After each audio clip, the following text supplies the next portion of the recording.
tal? Buenas tardes. Me da mucho gusto darles la bienvenida en estos nuevas propuestas que estamos implementando tanto en Mir Suárez como en Expertum, que es nuestra academia digital que acabamos de lanzar y estamos súper contentos. Estamos en una etapa de mucho crecimiento, de mucho hacer. Y precisamente por eso dejé en pantalla al maestro David Mondragón, que es nuestro invitado, nuestro experto en temas de arte, y con quien arrancamos estas secciones para hablar de diferentes aspectos de las humanidades. Ahora comenzamos precisamente con el arte y particularmente con arte mexicano. David, buenas tardes, ¿cómo estás? Muy bien, Miriam, muy buenas tardes y bueno, para los que van a ver este video también muy buena tarde, buen día, buena noche. Bienvenidos a todos y a todas. El interés es poder profundizar en muy poquito tiempo en temas que son súper interesantes. Y como les decía, arrancamos con arte mexicano. David, me gustaría que pudieras compartirnos poco qué es el arte mexicano, desde dónde lo podemos considerar, ¿no? Si nos remontamos en el tiempo, ¿dónde encontraríamos ya una expresión, digamos, de lo mexicano? Digo, sí es compleja la pregunta como la planteas de esa manera, Miriam. Por supuesto que hay antecedentes de pues de estos grupos que se asentaron en todo lo que ahora conocemos como México, en particular de toda el área mesoamericana, pero finalmente todos estos grupos, pues con los eventos históricos que sucedieron, pues fueron conquistados, ¿no? A lo largo del siglo X, a partir del siglo XVI hasta pues el siglo XX. Y la idea de la mexicanidad, la idea de construir una cuestión de una identidad, incluso sigue en constante transformación. O sea, estamos en el siglo XXI y todavía estamos en muchos términos, no solamente en la parte artística, en la parte literaria, en la parte incluso social, estamos todavía construyendo esta noción de la identidad, ¿no? De lo que es el mexicano. Pero en términos como ya muy precisos de la cuestión del mundo del arte, pues por supuesto que tenemos que conocer esos antecedentes para que esa construcción de una mexicanidad en el mundo del arte a partir del siglo XIX, pues tendremos que retomarla precisamente en el periodo del siglo XVI, años inmediatos a lo que va a ser la conquista, pero también una conquista que, como sabemos, no va a ser la conquista de todo el territorio que se va a conocer como la Nueva España y que ahora conocemos como México, sino que va a ser primero la conquista de lo que fue los mexicas. Porque, y es que, miren, lo tenemos que saber. No podemos dar también como por hecho esto de que ya se conquistó Tenochtitlan y ¡pum! Era una homogeneidad. No era así. Claro, es parte de un proceso, ¿no? Más complejo. Todo un proceso y para eso sí es muy delicado en términos históricos, como sabemos, de pronto seguir en el siglo XXI culpando y poniéndoles un epítote, un adjetivo de traidores a cierto grupo en un estado de la República Mexicana, o sea, con estos conceptos del siglo XIX, siglo XX, porque no, la idea de la nación mexicana como tal no existía. O sea, por eso va a ser hasta el siglo XIX, a raíz de la idea de la independencia. Pero en el mundo del arte sí tenemos que conocer, vuelvo a repetir, estos antecedentes de lo que se van a dar a lo largo del siglo XVI, como en el propio siglo XVI, los primeros que van a ser estos monjes, estos frailes que llegan, en particular los franciscanos, que es la primera orden mendicante que llega al territorio de Nueva España, va a buscar en el mundo del arte el apoyo directo de todos estos hombres indígenas que se les conoció como los tlacuilos, que eran los que hacían los códices y que pues qué mejor que ellos para pintar, qué mejor que ellos o sea, que adoctrinarlos en un primer momento para que a partir de sus técnicas, de su maestría, del dominio de lo que es precisamente la parte de la pintura en ese momento, de la parte de la escultura, pues comiencen ahora sí que a dar una enseñanza.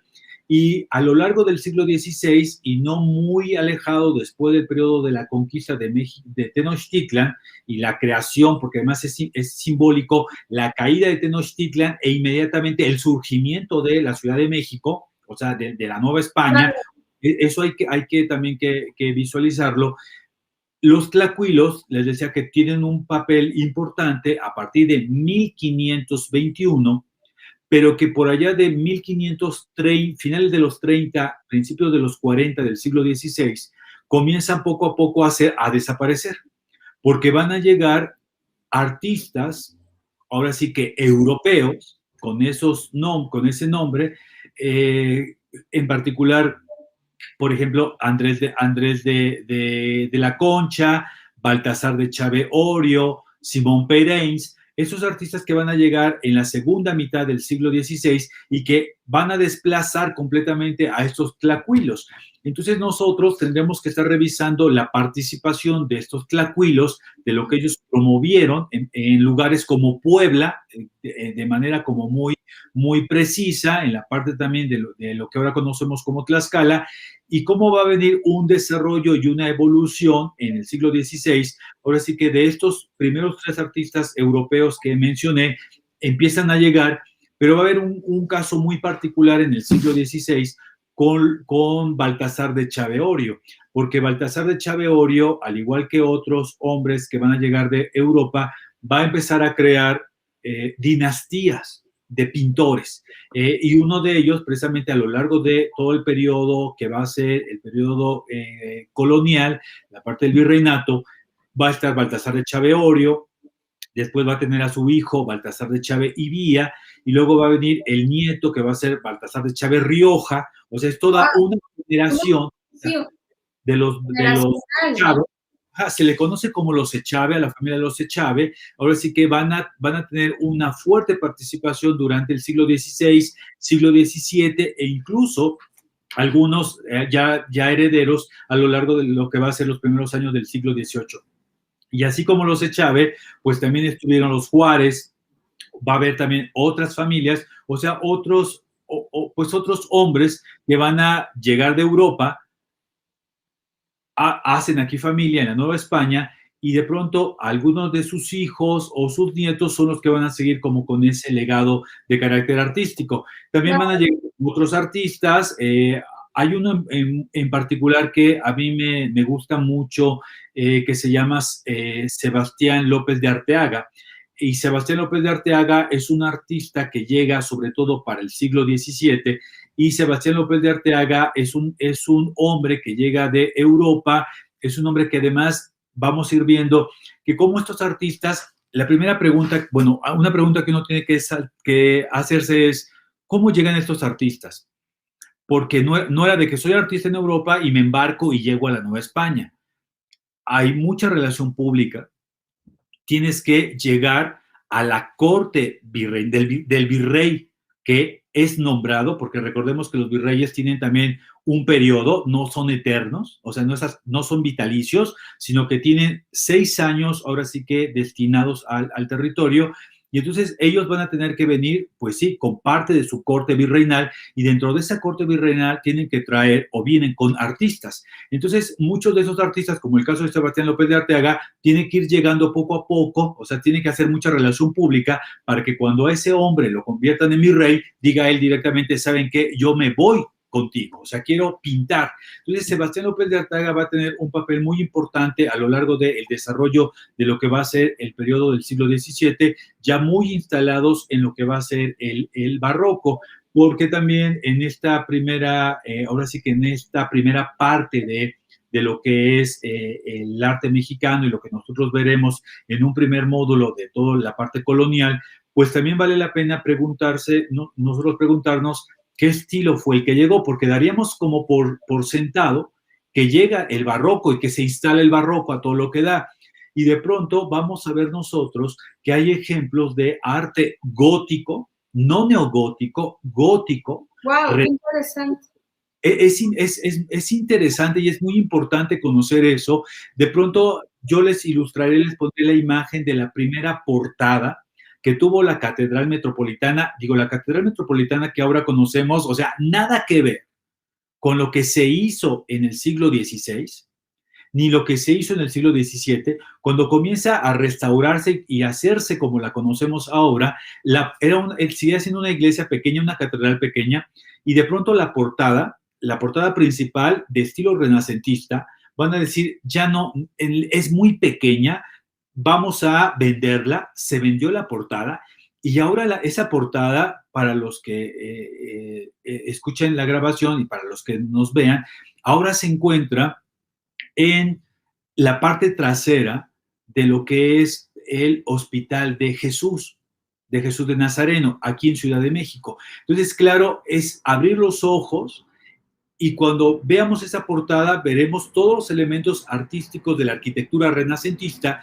y de pronto también cuando nos regresamos al espacio de donde está la Catedral Metropolitana, vamos a identificar cómo hay una parte completamente renacentista, o sea, no puede ahora sí que quitarse esa noción arquitectónica, porque además hay que concebir otra cosa. Hablar de arquitectura son meses de distancia, años de distancia. La información no es como la tenemos ahora. Tenían que pasar por Sevilla a través de la cuestión de la Inquisición, los libros que iban a llegar.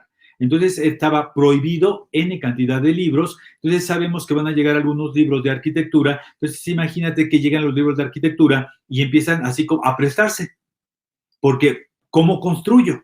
Una claro, cosa es... porque, ajá, o sea, se pasan como de mano en mano para poder tener información, ¿no? De lo que se pretende hacer.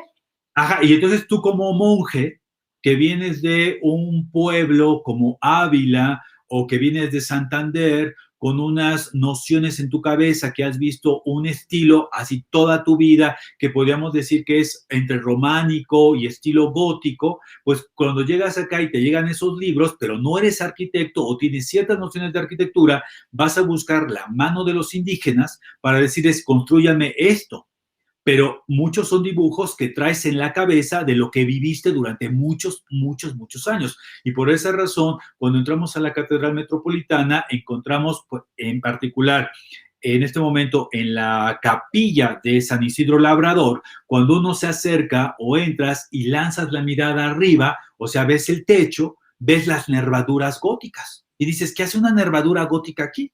O sea, ¿por qué hay en esta capilla nervadura gótica y te vas a otra capilla en la misma catedral y dices, ¿y aquí por qué no hay nervadura gótica? Porque también vamos a ir entendiendo que cada capilla va a ser construido pues por un tipo mecenas, una familia que va a patrocinar esa capilla. Entonces esa familia va a querer un estilo, tal vez el más usual ahora sí que en su territorio, en el territorio netamente español, porque de eso no se va a poder desdecir o quitárselo de encima la población novohispana, la que detenta en ese momento el poder. Y luego en la parte arquitectónica, en la parte de la pintura, cuando ya vamos bajando, o sea, nos vamos a los pueblos, también hay una competencia, porque pues yo quiero mi iglesia más grande que la del pueblo de al lado, ¿no? O sea, ¿cómo que mi iglesia, cómo que, por ejemplo, la parte de Lerma, que era el territorio netamente de lo que conocemos como la República de Españoles,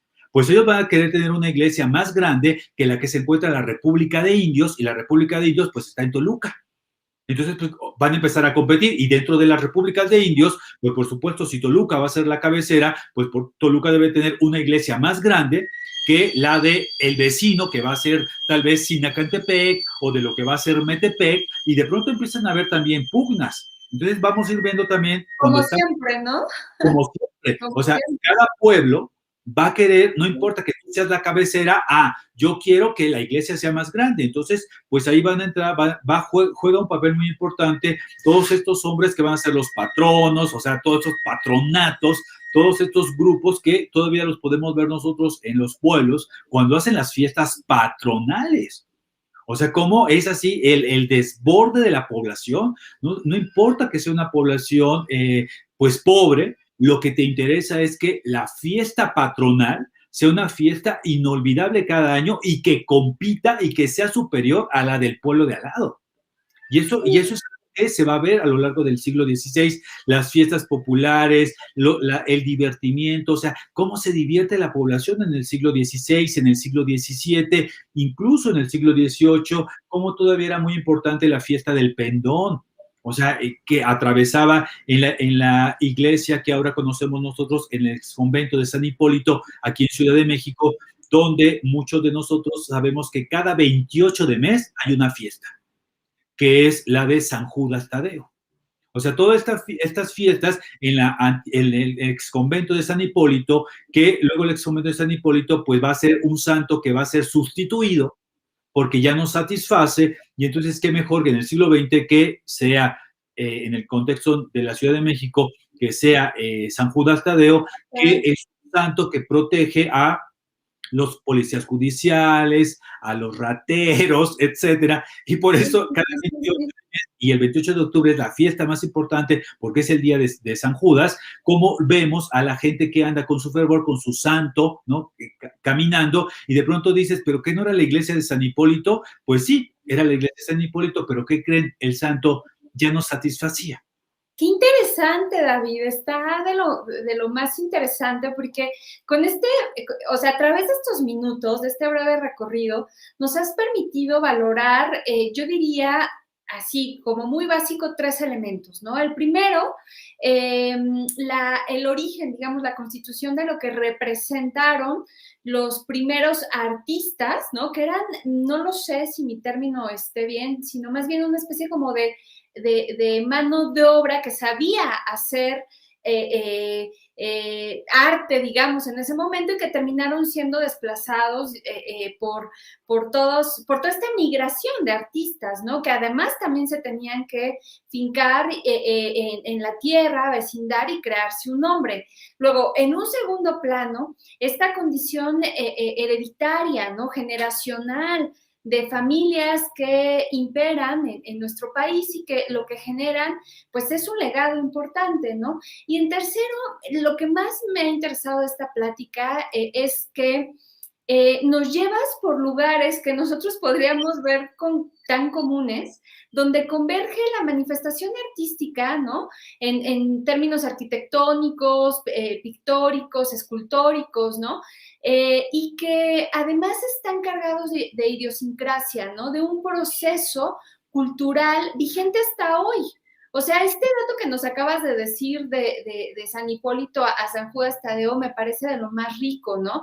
Y pues sigo mucho también la idea, tú lo mencionabas, estábamos próximos a una apertura importante, ¿no? De un curso precisamente en arte mexicano. Entonces, creo que aquí nos estás dando puntos bien interesantes de lo mucho que seguramente aprenderemos en este espacio, ¿no? Que tú guiarás como el experto que eres en el tema, y me llama mucho la atención lo que pueden ser las rutas del arte virreinal, ¿no? Porque por ahí a veces creemos que se queda nada más muy a nivel de lo eclesiástico, digamos, ¿no? Pero va más allá, como lo acabas de mencionar, rebasa y está vigente hasta nuestros días, ¿no? Sí, efectivamente, Miriam, o sea, si bien es cierto que durante todo lo que es el periodo del siglo XVI hasta principios del siglo XIX, cuando se va a dar la independencia, que es toda esta cuestión novohispana, ¿no? Virreinal, colonial, empiezan a haber también rupturas. Se prohíbe, por ejemplo, que todos aquellos que son de castas, porque recordemos que además la sociedad está en esta época, ¿no? De peninsulares, criollos, mestizos, indígenas y las casi 20 castas, ¿no? Que hubo, estaba prohibido para ellos, para las castas, pues a convertirse en artistas, convertirte en pintor, en escultor, en arquitecto. Pero, digo, algo que no es tampoco nuevo, no es de la colonia, no es tampoco del siglo XX, viene de más atrás también. Corrupción. Y de pronto vamos a encontrar un artista tal vez uno de los más emblemáticos entre el 17 y el 18, que ahora sabemos que fue mulato. Y así, ¿cómo que un mulato llegó a convertirse en un gran artista? Es de los más representativos del 17-18 en México. Entonces, estaremos platicando también de esto en ahora sí que en este módulo, y se trata de generarles también curiosidad, se trata de que rompamos también, como lo decías, esta noción de que el arte es solamente así, religioso y ya hay el sentimiento. No, no, no, hay más allá de esto, y es abrir, como sabemos, es abrir los ojos en el mundo del arte. Pues excelente, David. Te agradezco muchísimo estos minutos que creo que han sido más que enriquecedores y pues nos encontramos en breve para poder platicar acerca de lo que viene después. Entonces, pues en esto seguimos y muchas gracias a ustedes por acompañarnos, por participar. Por favor, váyanos dejando sus comentarios y con mucho gusto los vamos resolviendo a lo largo de estas transmisiones. Y bueno, pues encantados de estar con ustedes. Gracias, David. Muchas gracias.